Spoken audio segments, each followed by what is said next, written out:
మా తాలూకా అండి. రీల్ చూసి చికాపడుంది. ఏది మా ఏమమ్మా తల పట్టుకునేది మా ముందాదమ్మా రాత్రి దిగలే. పోదామా వెళ్దామా మరి పొద్దు కూడా తాగినవుగా. ఆయనలో కొద్దిగా హ్యాంగర్ ఉంది, పట్టేసట్టు ఉంది.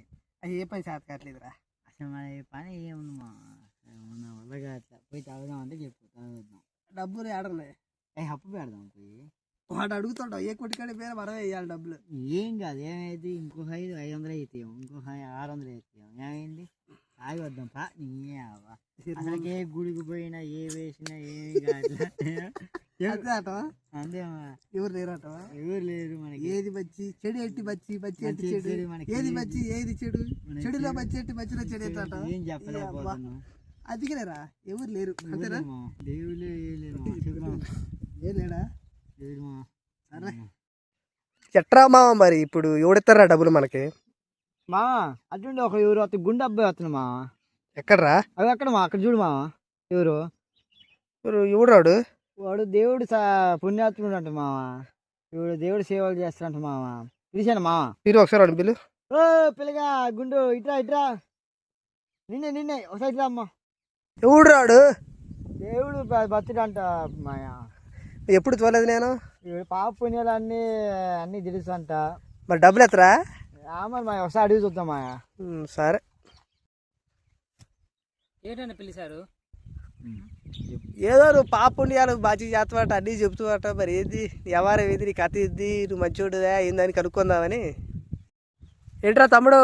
పనికి పోతున్నాను నేను. ఇక్కడ మా నాన్న కొంచెం పనికి చెప్పిండు, కొంచెం చేయడానికి పోతున్నాను. నువ్వు ఆగమా ఒక 2 నిమిషాలు. వాడితో సిట్టింగ్ తాగమా. తమ్ముడు సిట్టింగ్ మందు అది గంట తమ్ముడు. తమ్ముడు రా తమ్ముడు. ఏం కాదు తమ్ముడు, అలవాటు చేసుకుంటే అదే అలవాటు ఇద్దా. చదువు కనరా. ఏం కాదు తమ్ముడు, చదువు కనరా. లైట్ తీసుకో. దేవుడి దృష్టిలో పాపం అన్న. దేవుడు పాపం తమ్ముడు, తప్పు కాదు తమ్ముడు. రా తమ్ముడు చదువు కానీ. సరే మేము దాగట్లా. మేమో మర్చిపోలే తమ్ముడు, మేము ఏం చేయలేదు. ఎంత వద్దులే కానీ కొంచెం మాతో మాట్లాడదు కంటరా. ఏ తమ్ముడు కూర్చో తమ్ముడు. రా కూర్చుంది కదా. అలా తమ్ముడు కూర్చో తమ్ముడు. 2 నిమిషాలు చెప్తుంది కంటరా మాకు. దేవుడి కార్యక్రమం గురించి దేవుడి విషయాలు చెప్తుంది కంటరా. రా తమ్ముడు. ఆడ పెట్టిరా. ఏం కష్టపడతలే కానీ రోజు కష్టమేరా తమ్ముడు పని. ఏం తమ్ముడు ఎట్టో నీ పొలం? మా పొలం చాలా మంచిగా పండుతుంది అన్న. మా నాన్న మంచిగా దేవుడి దయ వల్ల యేసయ్యతో మేము ప్రార్థనలో ఉండటం వల్ల దేవుడు కూడా మాకు మంచి కరుణించిండు. ఈ సంవత్సరం మీ డాడీ మీ డాడీ వాళ్ళకంటే మాదే ఎక్కువ పంట వచ్చిందని చెప్పిండు. అవును బ్రో, మా పొలం మొత్తం ఎండిపోయింది బ్రో. మాకేం కలిసి రావట్లేదు. ఇప్పుడు మనం కూర్చొని ఏరా తమ్ముడు ఏం తాగుతురా? నాకు వద్దన్న, అది తప్పన్నది. నేను తమ్ముడు ఈ రోజుల్లో తప్పులు చేయకుండా ఎవరు ఉంటారు తమ్ముడు? అందరూ తాగుతారు, తింటారు, అమ్మాయిల దగ్గర పోతారు, చాటింగ్ చేస్తారు, స్మోకింగ్ చేస్తారు, అన్నీ చేస్తారు. నువ్వు చేస్తే తప్పేముంది తమ్ముడు? నాకు తప్పన్న, అది చేయకూడదన్న. దేవుడి దృష్టిలో మహా పాపమైనది అది. అన్ని అలాంటివి చేయకూడదు తమ్ముడు. చేయొచ్చు తమ్ముడు, తప్పేముంది తమ్ముడు? పాపం అన్న అది దేవుడి దృష్టిలో అసలు ఘోరమైన పాపం అది. శరీర కార్యములు, స్మోకింగ్, డ్రింకింగ్. మీ శరీరం దేవుని ఆలయము. ఆ దేవుని ఆలయాన్ని నువ్వు అట్లా చేయటం అది చాలా తప్పు. దేవుడు ఎండికిపోవడానికి కారణము, మీ తల్లిదండ్రులు ఎప్పుడు గొడవ పెట్టుకోవడానికి కారణము, నీకెప్పుడు అనారోగ్యానికి అంటే నీకెప్పుడు హెల్త్ బాగలేకపోవడానికి కారణం కూడా అదే. ఎందుకంటే నువ్వు దేవుడి దృష్టిలో దేవుడికి ప్రియమైన బిడ్డగా ఉండలేకపోతున్నావు కాబట్టి నీకు ఇలాంటి కార్యాలు జరుగుతున్నాయి. ఎందుకంటే నిన్ను సైతానుడు పాలిస్తున్నాడు, అంటే పాపము నిన్ను పాలిస్తుంది కాబట్టి నువ్వు మంచి ఎప్పుడు ఉండలేవన్నా. తమ్ముడు ఒక్కసారి తప్పు చేస్తే ఏమన్నా తమ్ముడు? ఏం కాదు తమ్ముడు, అది తప్పన్నా, అది ఘోరమైన తప్పన్నా. నువ్వు నీ అంతటికి నీవే శిక్షణ తెచ్చుకుంటున్నావు. నీకు అనారోగ్యానికి నీ తప్పులకి నువ్వే ఈ లోకంలో కారణమైపోతావు. అసలు పాప అంటే ఏంట్రా?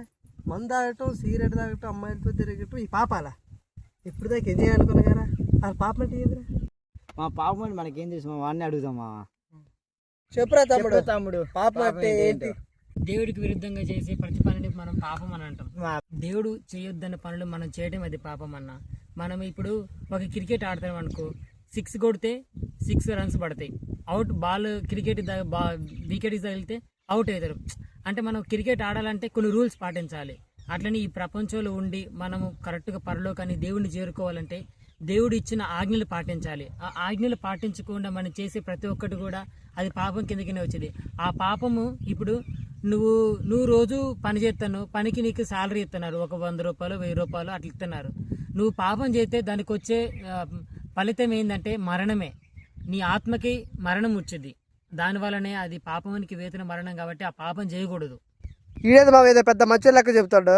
మంచోళ్ళ జాతనే మావా. అన్న నేను మంచోడని కాదన్న, దేవుడు ఒక్కడే మంచోడు. కాకపోతే మనము మంచిగా ఉండటానికి ఎప్పుడూ ట్రై చేస్తూనే ఉండాలి. మనము మంచి చేయాల్సిన సమయం వచ్చినప్పుడు మనం దాన్ని స్కిప్ చేయకోకుండా దాన్ని మనకు సాధ్యమైనంత వరకు మంచినే చేయాలి. ఏది మావ ఈడు ఏం చెప్తాడురా? ఏం అర్థం కావట్లే మా, ఏం చెప్తున్నా అర్థం కావట్లే మావా. తలపోతున్నాయి పోయి చెరక్క వీరేసద్దా వేసేద్దామా ఆడి సుల్లిగాడి చెప్తున్నా అర్థం అన్న అట్లా కాదన్నా, దేవుడి గురించి మీరు వినాలన్నా. సరే తమ్ముడు చెప్పు తమ్ముడు. ఇక మీరు బతుకుతున్నారంటే అది దేవుడిచ్చిన కృపనే. ఇప్పుడు మనలో ఎంతో మంది ఈ రోజుల్లో చనిపోయారు, కానీ అయినా మీరు బతికే ఉన్నారంటే దేవుడు మిమ్మల్ని గురించి ఇంకొన్ని రోజులు పెంచాలి. వీరు ఈ రోజైనా మారుతారు. మీరు మరణిస్తే మీ ఆత్మ పరలోకానికి వెళ్తుందా నరకానికి వెళ్తుందా మీకు తెలుసా? మీరు తాగుతున్నారు, తింటున్నారు, అవి అంతా కాదన్నా. ఇప్పుడు మీరు ఇన్ని చేశారు, ఒకేసారి మీరు చనిపోయారు అనుకోండి, మీ ఆత్మ పరలోకానికి పోకుండా నరకంలోకి పోతే ఏం లాభం అన్నా?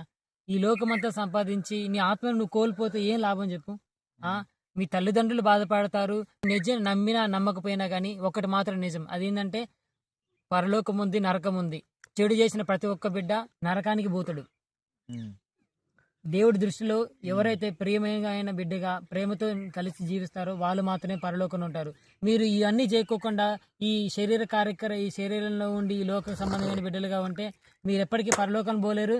మీ ఆత్మ నరకంలో పోతే అది ఎప్పుడు అక్కడ నుంచి పరలోకానికి ఎప్పుడు షిఫ్ట్ కాలేదు, ఇక అక్కడే ఎప్పుడే కాదు ఇక. కాబట్టి ఈ లోకంలో ఉన్నప్పుడే దేవుడిని తెలుసుకోవాలి మనం, అర్థమవుతుందా? సో అందుకనే దేవుడు మేము తెలుసుకున్నాం కాబట్టి దేవుడు మాకు మేము చేసే పనిలో సమృద్ధిని ఇస్తాడు. కాబట్టి మీరు తెలుసుకోండి, ఒక్కసారి ట్రై చేయండి. దేవుడు మీకు ఖచ్చితంగా మీకు అన్ని విధాలు మిమ్మల్ని గెలిపిస్తాడు. అదే మీకు చెప్పాలనుకుంటున్నా. నేను మీకు ప్రతి ఆదివారం వస్తే దేవుడి గురించి మీకు తెలిసిద్ది. కొంచెం మీరు రండి, అదే నేను మిమ్మల్ని కోరుకుంటున్నా. చెప్పినట్టు నాకు ఎందుకో అనిపిస్తుంది మా, ఆదివారం బాగాలనిపిస్తుంది గుడికి. సరే బావా, నువ్వు అన్నావుగా ఒకసారి మరి ట్రై చేసి చూద్దాం రేపటి నుంచి. పోదాం మా, మనం కూడా దేవుని మనం దేవుడు బిడ్డలు వేద్దాం మంచిగా. సరే మా.